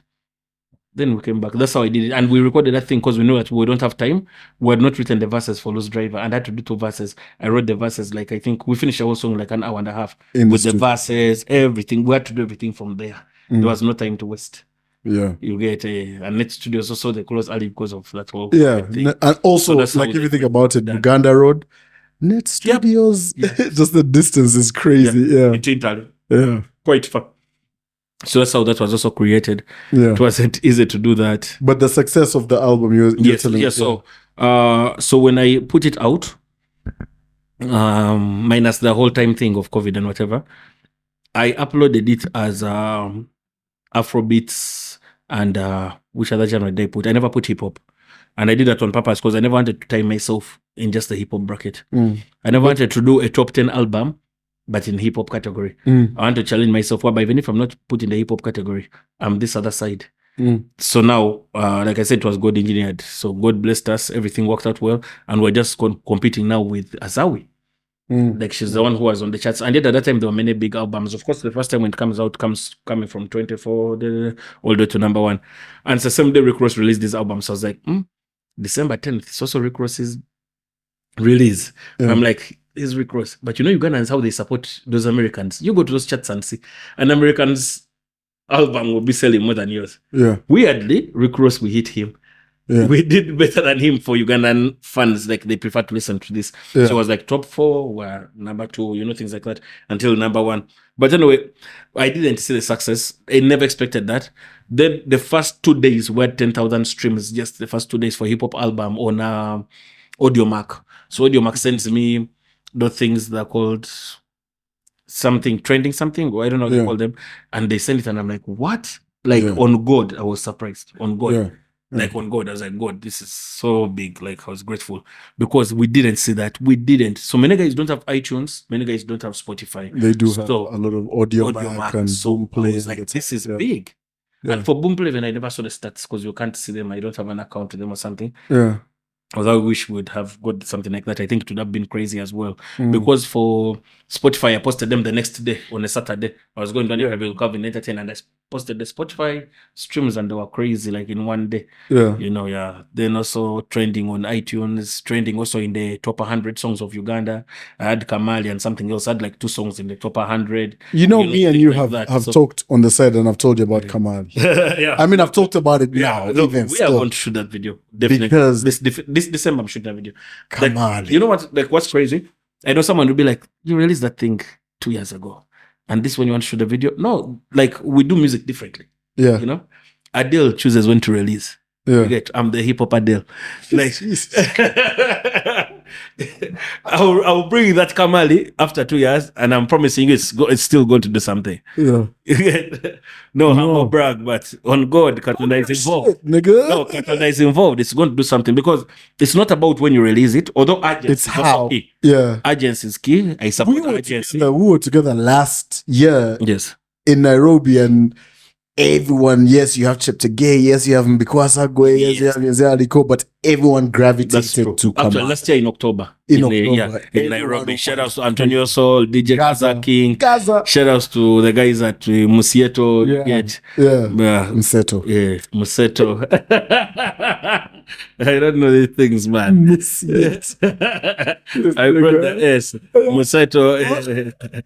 Yeah. But so you mentioned someone earlier, Mio Made. I feel like when you and Mio Made linked up, something happened with your sound.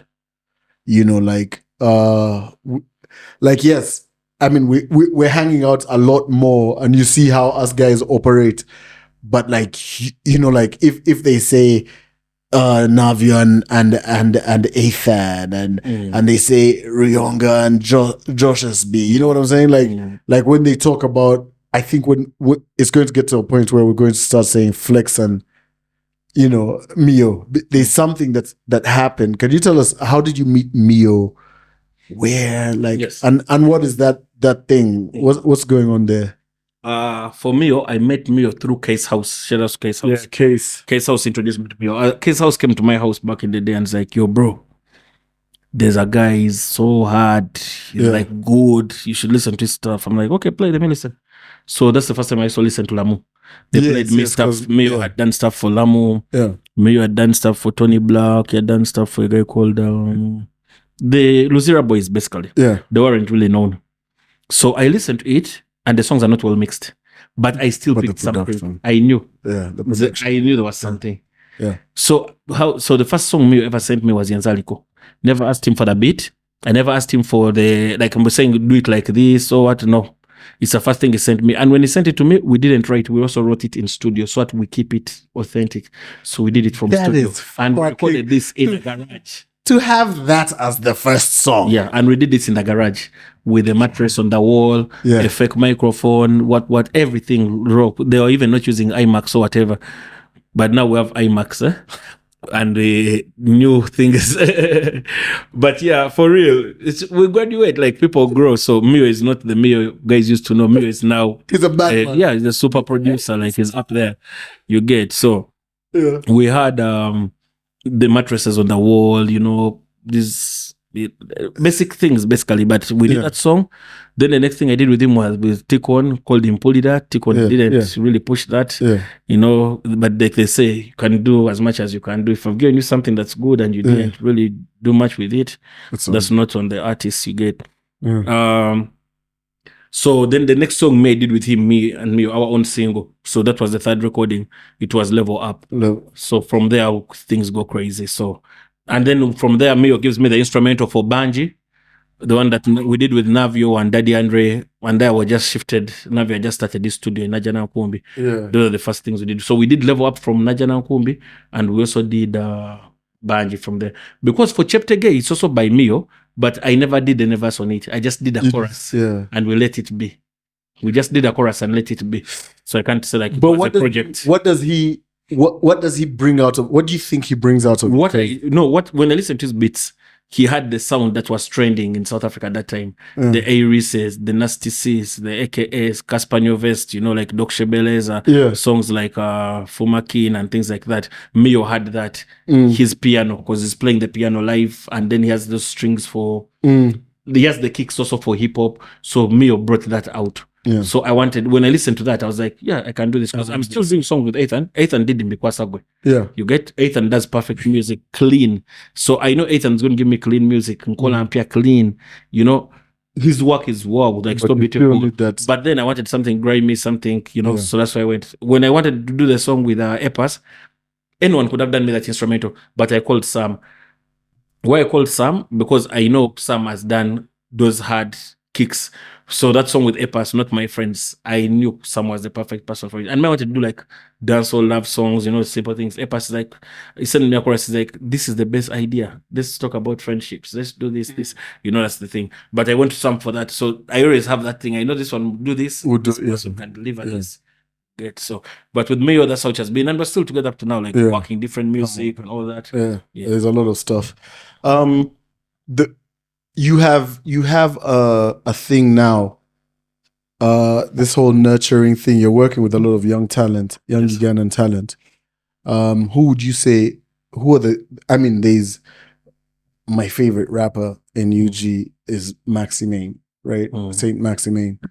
But who are the guys that you're trying to help groom, and why? Who are the guys you're trying to groom, and why? I think because this thing is bigger than us. Yeah, we have done this, we have done that. It really is. Yeah, it reaches and you've done it. Yeah. So what next? What's the next step? And these guys are more hungry right now. I'll be honest with you, they have the time. Like that's what I was telling guys. We have not released some of the videos I've done. Or I've not yet shot. I'm preoccupied in a lot of things because time reaches whereby your personal life is actually there. Personaling. Even if you have assistants or people helping you with things, you also have your personal engagements. Yeah. Can even see it with beat any international artists. They also take a break or they get time off to do other things. So even me to reach that level, because like the album is 2 years old and I've not yet shot some of the videos. A song like Not My Friends with Ep5, Kamali, Who's Driver, we shot it halfway with Kwezi. We've not yet finished it. Yet we already paid for that. I was with Kwezi the other day. Oh, nice. He's a bad guy. Bad man. So we have all that kind of thing going on. So if someone else is younger, energetic, ready to move, ready to put in the work, and you have something you can give them. For example, for me, the thing I give to most of the younger artists, I may not give money as such, but I give a studio, I give time, like I will pay me the money for your instrumentals and mixing and whatever, and then you're also recording for free. So we'll give you that. Then whatever platforms we can get where we can post the song or push it, for example, like with our Hip Hop and any other things that we can get that we can easily tap into, we'll do that. So at the moment, we have been working as a collective with the homie Kano, obviously from back in the day up to now. We did stuff for Kano. We've done different songs for Kano. Kano went to the Hip Hop Awards with a broom and just swept everything. Yeah. Then also Maximane right now, and then also different other artists. Like for them, you may not really know them right now, but the different other artists we're working with on the Lolo as they're trying to create the compile, then they come out at once. So shoot some videos for them, things like that. So that with that whole collaboration coming out, we call that the Concrete Jungle. Yeah. Yes, Concrete Jungle, because it's a concrete jungle out here, I know you're seeing the buildings and everything, but It's a jungle out here. It's not easy. You go to Next Media, it looks like a good building, but it's a jungle in there. You have to know how to move around it. Who's going to help you with this? You have to befriend the DJs. You have to befriend the radio presenters. I'm just giving you a random example. Be it you go to NTV, you have to. So you, as an artist, you have to know how to move. You have to know to place yourself in the right places, you know, which guys do I need to talk to? Who should I befriend? The DJs that are nice, which DJs? So it's a concrete jungle out here. So this is the inspiration behind the name Concrete Jungle, which is not a music label. No, it's just a collective, and we're releasing an EP which has the homie Max Main and a.k.a. We're supposed to release this, I think, by the end of November. Like we're in November right now, but I don't know. It depends now on a.k.a. with some artworks, because we've just been going back and forth with some artworks. We already have like 3 samples, but a.k.a. wants to change something, which is still okay. You get so good work. A.k.a. shout out to a.k.a. Perfect artist. Love everything she does. Shout out to Tie Dye. Shout out to Liko Banji. All these different artists. I've worked with Tie Dye as well before in studio. I've worked with Lagoon, minus Loose Driver. We've worked in other capacities. But so what's so for you? You're saying I have what I can, what they don't have. I have studio. I can because the most important product of any artist is a voice. You need a voice. Like, how are you going to talk? You can't talk without recording what you're going to talk. Like, you can't say you're good and you're going to come and freestyle for people every time. No, you have to have something that you're going to send them a link. We have shot for homie, like, you know, even I can't say real video. We shoot on iPhone. Homie's freestyle of what was it called? Diet Coke. It's on iPhone. We did for Max Main the last freestyle. Net Studio. Shout out to Agaba on a green screen. Shout out to Skills Magic. You get all this. We're doing it in house, like by ourselves. We're trying to make something, like to create something for someone. Basically, just within the house, it's like a family. Just try to do something. Just help. If things work out better, we do it better. If we had more finances and more money to invest in these things, would be crazy, like would be far, because these guys are talented. Max Man can do like 10 songs in a day. Homie can do like 5 songs and freestyle the whole time, you know. We've worked with all these guys, so imagine if these guys' products are out there. You get so okay. That's Concrete Jungle. You said the homie. I have to go here. The homie wins an award. Yes. Ajo doesn't take it well. Okay. Somehow you get dragged. Okay. Ajo comes forward. What's going on? Like, you see what I'm saying? I say you're like the most unproblematic guy, but you're always in some drama. So what's going on? Honestly, I even don't know. I would be lying to you. Like, I don't know. Like, I know homie won his award, fair and square. Homie's song was the freestyle, because it's about lyricist. His lyrics were good. So, and I'm sure the people who they put him in that category with were equally good. But the best man takes it. If someone has won, he has won. And at the same time, the frustration, speaking of that, with the awards and things like that, because even me, they dragged me again, saying, oh, Flex is the one who is the center because I performed with Wake. And I never wanted to perform with Wake. Like, because, like, I knew that they would speak maybe on that, since already homie is giving me shouts. Homie, when he won his award, is giving us shouts. But he's giving us shouts out because he did it from our studio and works with us. You know?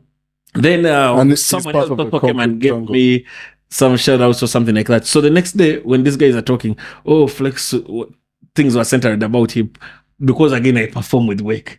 So then again, I win 2 awards. But I'm like, no, like, if the person has won something fair and square, they've won it. You get? Drake will take 5 awards. You know, at the billboards or something. This, what's his name? Kendrick Lamar will take like over many Grammys at once. These guys will come and take the MTV awards at like 5 at once. The Weeknd, there's when he took like 8 Billboard Music Awards. You know, like at once. If the work is good, it's good. My album was good, it won Album of the Year. That's it. Of course, there were good albums. I saw Moti. I love that. I have it on my phone. I listen to that. And if maybe just what people should say is tell guys to change the way they vote, maybe, or change the way the winning process is, but not saying that now Flex wins again. Yes, I've won. I also wanted to win. Now for me, I do my music and keep it for who? You get? If people have given me, they've given me. It was the #1 album for more than a week. It had songs in the charts. It did this. I'm not the one streaming. You know, I'm not going 10,000 to come times and buy on views Audiomack. on AudioMack. I'm not going to come and buy views on what's called Apple. No, they don't do that. Guys are there buying their views on YouTube and whatnot. Yeah, but they're not buying. You can't buy them on what? On these streaming platforms. I don't think so. Yeah. So if people have genuine things that are moving, that's it. Instead, don't be salty, work harder. Like change your strategies, get your gang together to vote more maybe. Link up with people who also in spaces where maybe there are other people who will also notice your talent from those other spaces and be like, that guy is good. Like how Maxman places himself. He's in different places. Maxman came from Masaka. He's now more popular than Kampala rappers who have been rapping for 10 years. You get? This is a fact. Maxman is more popular than Kampala rappers. Isn't this? This is a big fact. Big Ben is from Umbale. He came to Kampala and became famous before many guys.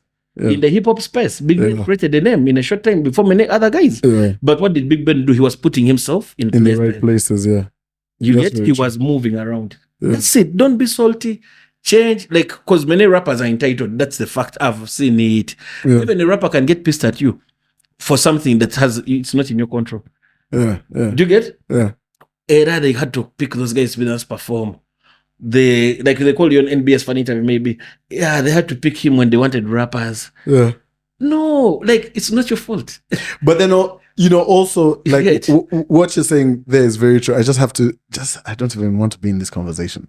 But that thing of putting yourself in the right places, it's a very important thing that, like, if there's anything anyone should take away from this conversation or just conversations as a whole in Ugandan, not in the Ugandan industry, in the industry as a whole, be present. Yeah. You could be the most lyrical guy in the world with the, like, just amazing. But if I don't have an email address, a Twitter handle, like I know he's young and he's learning, but the homie, I keep saying, I'm like, like when we talk. Yeah, he wasn't heavy like on Instagram. Yeah. Now he's present. And he posts like for the last 4 months. Yeah, exactly. But that time when he wasn't present, I was like, dude, get your, like, be there. Yeah. Like, these things, I hate half of these social media apps. You know this. Yes.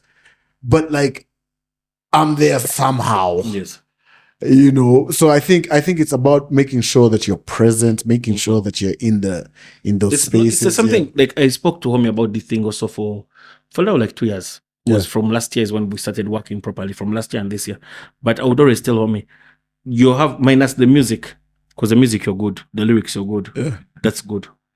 But now the entire package still has to be worked upon. Don't end on the music. How are you going to? Because Homie had another thing he used to do that I loved. Homie performs. Homie would be everywhere. There would be something with Bantu vibes. Homie attends it. There would be something like they had a thing at Villaggio for Conrad and everyone where Barrow went and what LG. The artist. The artist thing. Akane was telling me about it. Homie attended. They have, like someone has something, Cavalli and them. Shout out to the Zagang.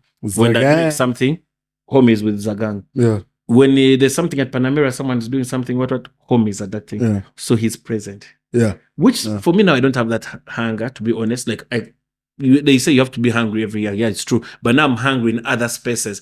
I'm hungry in other things. Yeah. You get. But now when it comes to the art itself, like the creative of the start, Homie is present and I'll give him props for that. So even if guys will hate, that's how his name has grown. Homie doesn't have an album. Yeah. Homie doesn't have an album. Homie, you guys forget that he came from rap battles. The battles. No one cheated for Homie to win the rap battles. It was through art. Homie battled his way there from the forests, from the war until the stage. He didn't even win it. Yes. He didn't win it. He was the second runner. But then he was the first runner up from the stage of the hip hop awards, and he battled Trap Kid on stage live. The footage is there everywhere. Do you want to take that element away from him that he can't be a lyricist? No, he is. Like, we have to put that fact there. He is. He has rapped his way where he is. So that's how, like, we instead have to say now, how do we do next? And also another thing, people need to stop all this stupid competition. And it's even not competition. For me, I think it's jealousy, Like how this guy said on some show, when this guy who does the your research, Tony, what's his name? Let's say Chitone, some TV show, they bring guys to Alex talk Mukulu. Alex Mukulu for that. And the guy is like, you people are just trying to jealous we. The guy who was singing the national anthem. So I think these guys are just trying to jealous we, homie. Yeah? Because there's no other reason you have. You get, homie is working hard. Max Main is working hard. And it's a process. It's a one step at a time, one day at a time. They're going to come. They're going to reach their greatest heights. I'll tell you this. You remember we talked about this. Max Main, I think the night before Navio's concert, I kept calling him. Then I talked to you and you're like, no, he's going to be here in the morning, in a few. And immediately I saw him at the concert. I was like, bro, I was calling you, but then he's coming. Yeah.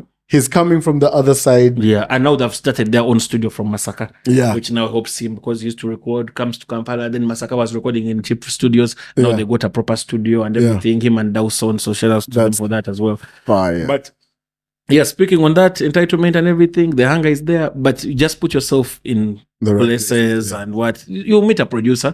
You guys create a good collab. You like a combination between you and the producer. You see how you grow together. People have done that. I've seen that with Bantu Vibes. They have their producers. They work with them up to now. You get shout outs to Dennis, Aksan,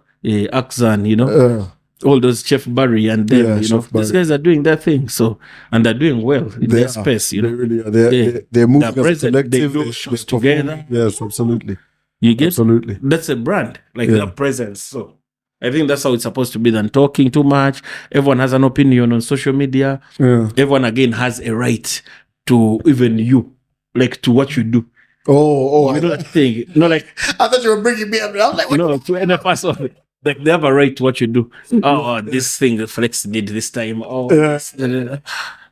My release, I take my time. I would choose how to shoot the videos. Yeah. I've shot them with iPhone, and you've been playing them because you're watching them to hate.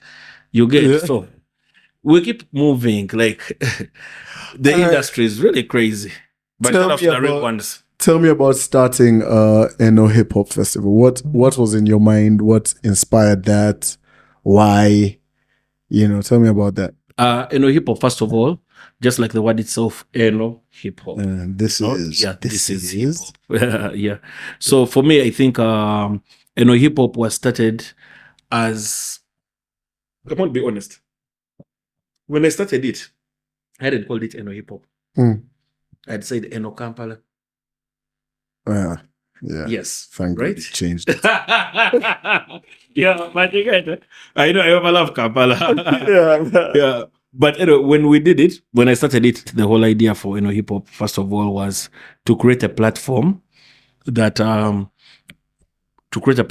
will celebrate Ugandan hip hop. First of all, before anything, just to celebrate Ugandan hip hop. How celebrating Ugandan hip hop in terms of the poetry, first of all. No one really talks about the poets and spoken word people. Shadows people like Wake, they're pushing that heavy. The people who are working with Vuga, this guy called Lule Sebo Lule. Yes. Also, this lady here, Maritza, I love all that. So it's celebrating people like that. Because many rappers are already somehow known and they perform and do things, right? Yeah. The FIFA makers, the Fefe Busis, Navio, what, the Mith, people everywhere. But now, how do we get also the other elements of hip hop celebrated? So we're looking at poetry, we're looking at elements like battling, because I know it's rappers, but the battle culture. I like a person called Breezy Beats. He has kept that heavy in Uganda. Breezy Beats has put on more people than many people have put themselves on. Yeah. You get Breezy Beats has been there for guys. He has helped, like street credit. Shout outs to Breezy Beats, street credit. This guy has been there he will move from one bar, next time they're in a Chanja, then they leave it, next time that liquor shed, next time Mystic. Just He has constantly done pushing the culture. Shooting videos then also free. And shooting on videos TV, for free. being on a TV with a hip hop show and you do a thumbs down for that. Like that is whenever I mean him and I would chat once in a while or whatever, but whenever we do, he's saying, "Hey Mith, I'm pushing this and I'm promoting it like I'm part of it because damn, and I wish I had that when I was starting out. Someone to shoot videos for free.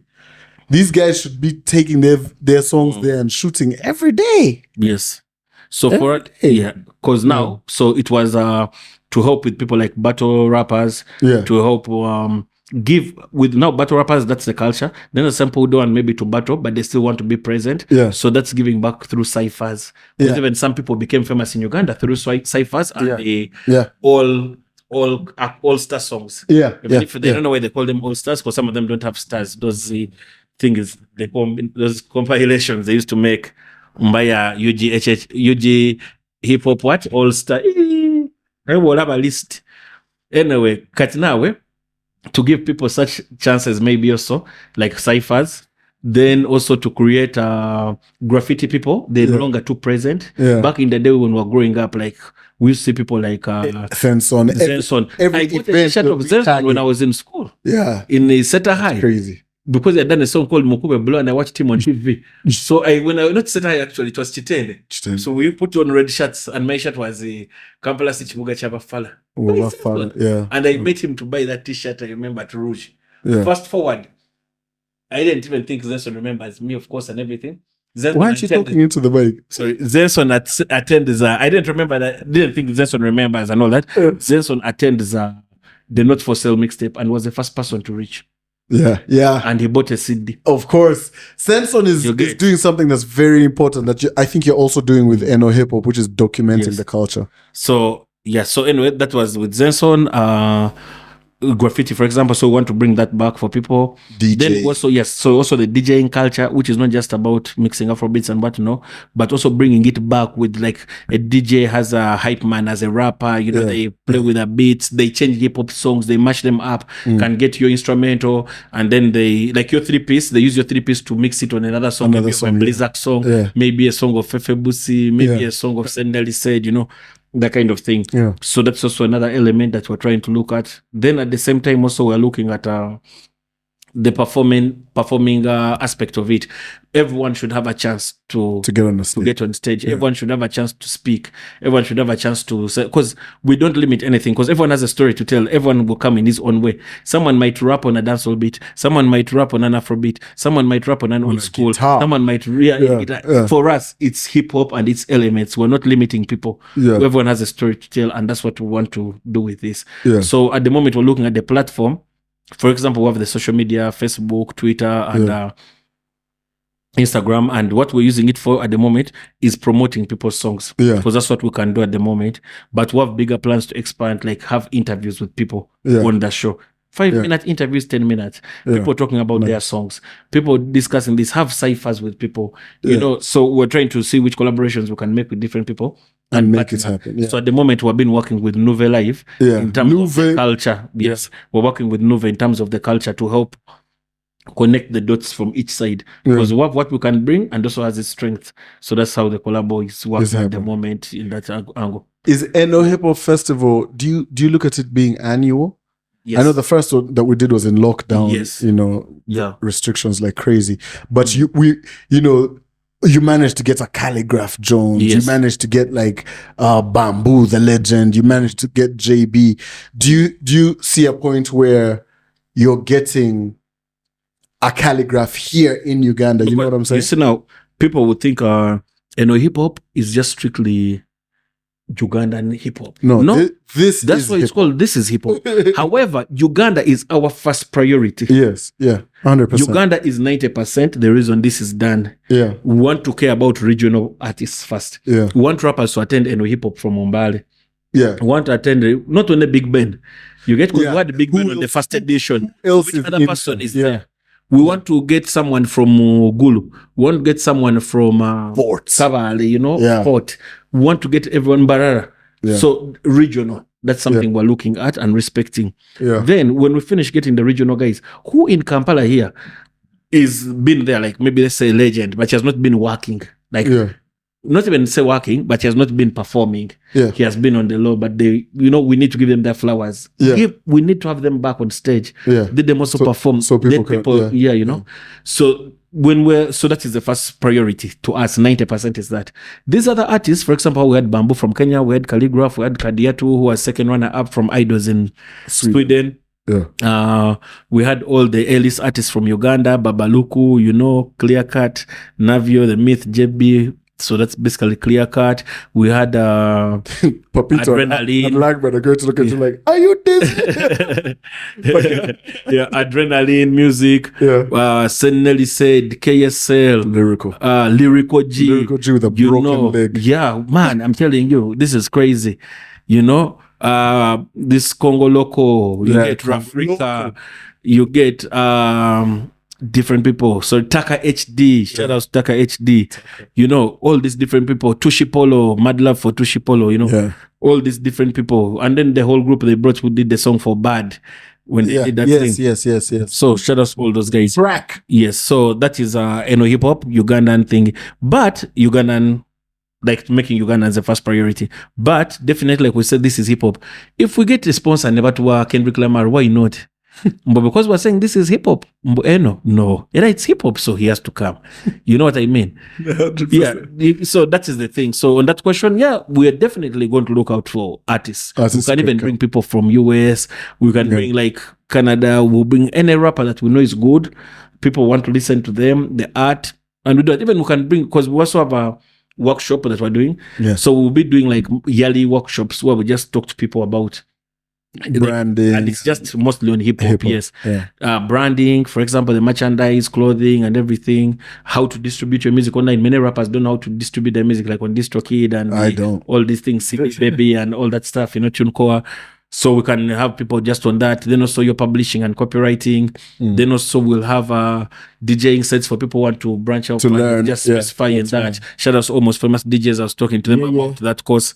And then we have also just b-boying side. Yeah. And then we have also b-boying. Then also the elements of just writing as writing. Yeah. Then also battling and the culture with that. Breezy Beats is teaching guys, but he can still come and show guys how things are done, Yeah, so basically all that is part of what Eno Hip Hop is trying to do. You get that's fine. Because I feel that this can be strong and we create our own movement. Like how you see the Rolling Louds out there, how you see those being different festivals, Cotton Fest just down here in South Africa. And all that. Have rappers come with their merchandise, have skateboarding places, because those guys are my good friends, the skateboarding association that runs in Uganda, and those kids are doing well. They attend different skateboarding events and they're performing well. Like they do really, really well in different countries. So we can deal with those people, have a skateboarding rink, have a basketball thing, maybe get a sponsor or whatever, and get different basketballers as well, like a popular basketballer to come on and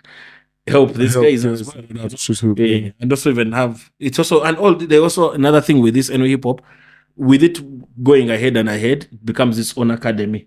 Yeah. You get, so we're using hip hop, take people from the street, we're using hip hop, take people from what they're usually doing. We're changing what they're doing with this Eno Hip Hop. You know what I'm saying?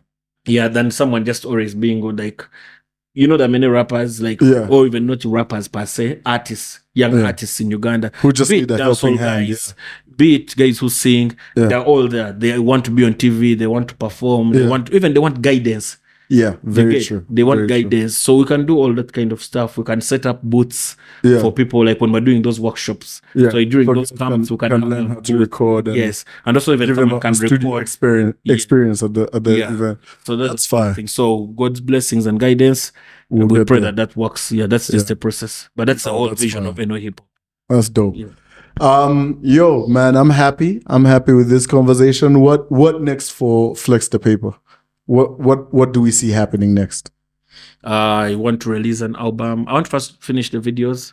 Yeah. I'm to organize. From Kampala. Kampala boy. Just do some videos. Maybe the Kamali, the song with Ep5, Lost Driver, get that out of the way. They do an EP. I want to do an EP. I already have a song with John Black. I have different collabos that are crazy, heavy collabos, like big names, Viper Ranking and them. Yeah. These songs have been there. Like Viper Ranking is now 2 years. That's crazy. Real guy, I think John Black is now like 1 year and a half. Yeah. Been in studio. And I'm counting December. We recorded these songs last year in April, so looks like almost a year actually. A year and a half or something. So almost 2 years. So need those ones out with the EP. Shout out to Ethan and some song called Kisa. Yeah. Mayor Made, shout out to all the artists who believe in the art, like the art we do. So the EP is going to be more arty, like it's going to be different. That's fire, guys. Thank you so much to Flex for coming through, my guy. Thanks for hosting me. Come on. It's been a long time coming. Yo, the So UG podcast. We're out. Peace and love. My name is The Myth. We'll see y'all. Katonda is involved. Yeah. You from UG.